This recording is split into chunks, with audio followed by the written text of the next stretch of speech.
Yahoo అనే game షోతో తనదైన యాంకరింగ్లో ఓ నూతన ఒరవడి సృష్టించారు ప్రభాకర్. అప్పటికే బుల్లితెరపై స్క్రీన్ ప్లే రైటర్గా, నటుడిగా, హోస్ట్గా వ్యవహరించి సెలబ్రిటీ అయ్యాడు. ఈటీవీలో ఎన్నో సంవత్సరాలు కొనసాగడంతో ఆయనకు ఈటీవీ ప్రభాకర్ అనే ముద్ర కూడా పడింది. అలాగే క్రియేటివ్ ప్రోగ్రామ్స్ చేసి మెప్పించడంతో ఆయనకు బుల్లితెర మెగాస్టార్ అనే బిరుదు కూడా దక్కింది. ఇంత సాధించినా ఆయన బుల్లితెరపై మక్కువని పెంచుకుంటూనే పోయారు.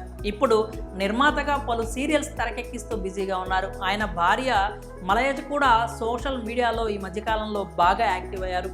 యూట్యూబ్ ఫన్ వీడియోలు చేస్తూ ఫేమ్ తెచ్చుకున్నారు. వీరికి 2 పిల్లలు, చంద్రహాస్, దివిజ.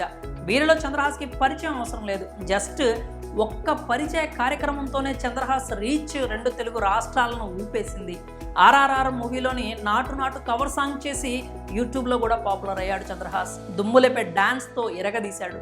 ఈ వీడియోకు వ్యూస్ మాత్రమే కాదు, చంద్రహాస్కు మంచి అప్లాజ్ వచ్చింది. కొడుకుకు నటనపై ఉన్న ఆసక్తిని గమనించిన ప్రభాకర్ అండ్ మలయజ అతన్ని హీరోగా ఇంట్రడ్యూస్ చేశారు. అలా ఓ మూవీ కూడా స్టార్ట్ అయింది. ఆ పరిచయ వేదిక మీదే చంద్రహాస్ ఓవర్ నైట్ స్టార్ అయిపోయాడు. రీచ్ అలా వచ్చినా మనోడికి మాత్రం ఒక రేంజ్లో క్రేజ్ వచ్చేసింది. అయితే అప్పటి నుంచి చంద్రహాస్ ఒక్కసారిగా కనిపించకుండా పోయాడు. ఇటు ఇన్స్టాలో కూడా ఎటువంటి అప్డేట్స్ పంచుకోవడం లేదు. దీంతో చంద్రహాస్ ఏమయ్యాడు, ఏం చేస్తున్నాడు అంటూ నెటిజన్స్ అంతా చర్చించుకుంటున్నారు. అయితే చాలామందికి తెలియని విషయం ఏంటంటే వరుస సినిమాలతో బిజీగా ఉన్నాడు ఈ బుల్లితెర మెగాస్టార్ తనయుడు. గతంలో చంద్రహాస్ హీరోగా black duck for a white chick పేరుతో సినిమా కూడా మొదలైంది. కేట్ అనే అమ్మాయి హీరోయిన్గా నటిస్తోంది. గత ఏడాది ఈ మూవీ అఫీషియల్ టీజర్ కూడా రిలీజ్ అయింది. RKAK ఫిల్మ్స్ IEF కార్పొరేషన్ పతాకంపై రొమాంటిక్ యాక్షన్ అండ్ డ్రామా మూవీగా తెరకెక్కుతోంది. కిరణ్ బోయిన్పల్లి, కిరణ్ జక్కంశెట్టి నిర్మిస్తున్నారు. ట్రైలర్ కూడా మంచి రెస్పాన్స్ తెచ్చుకుంది. ఇప్పటికే ఈ మూవీ కంప్లీట్ కాగా ప్రీ ప్రొడక్షన్ వర్క్ జరుపుకుంటోందని సమాచారం. దీంతోపాటు మరో మూవీ కూడా సైలెంట్గా చేసుకుపోతున్నాడట చంద్రహాస్. ఈ 2 చిత్రాలు ఈ నెలాఖరుకు పోస్ట్ ప్రొడక్షన్ వర్క్ కంప్లీట్ చేసుకొని సెప్టెంబర్లో విడుదల కానున్నాయి.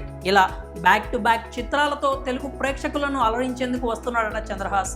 IDNpost.comకి ఈ విషయాన్ని స్వయంగా ప్రభాకర్ తెలియజేశారు. మరి బ్యాక్ టు బ్యాక్ మూవీస్తో ప్రేక్షకుల ముందుకు రావడానికి సిద్ధమవుతున్న చంద్రహాస్కి మంచి సక్సెస్లు అందాలని, అతని కెరీర్ సాఫీగా సాగిపోవాలని కోరుకుందాము.